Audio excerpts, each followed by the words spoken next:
kuimba zimwe zacho munopota mchisa kafieso kakuchaso ndawa maimbila muli kuita atichaziwa kuti muli kuda kufaza Mesaya ele olo mukutoda kumuekitira muli kuita sei maimbilo yapiwa apa ndimwe taula chokwadi apa neniyo ndatoshamisika kuti munu achili kushamisiwa ne Mesaya ele olo ndiye ali kutoda kushamisa Mesaya wacho muli kudzifambisa sei apa Mesaya ndiye atoshamisika apa maimbilo akadaiso kuti ali kuimbira inini olo ali kuimbira vinotoshamisa ma boyfriend pamwe pacho panoitwa ma concert maji muchipota muchiendawo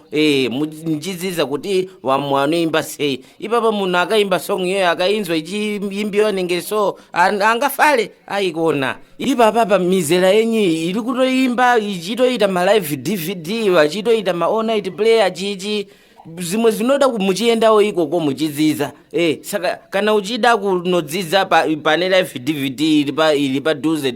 yegamu gondo yes ali kutoita live DVD i volume 2 atoenda pa 2 ma live DVD iwo auna kana 1 chili muzita mako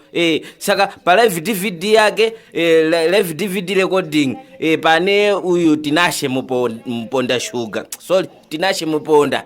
anenge achito yimba futi ne gamu chilai gondo iye ne uyu Nyasha Mutonoli refrigerator anenge aliko futi achibasilana ne gamu kozoita uyu anotamba maningi maja akasimudza kagumbo so akakatambisa Sifo Snowy anenge aliko futi ku show yegamu chilai ikoko saka tiri kuti munhu wese anoda kukombolera olo anoda kudzidza kuti maimbiro anoitwa masongs ndi api andiite sekushoye igamu gondo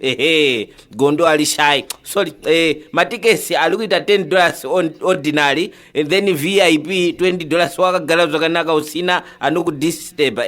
venue pa number 99 pakileni apo ichitanga ne 5:30 5:30 PM to 9 PM musiwe 12 September 2025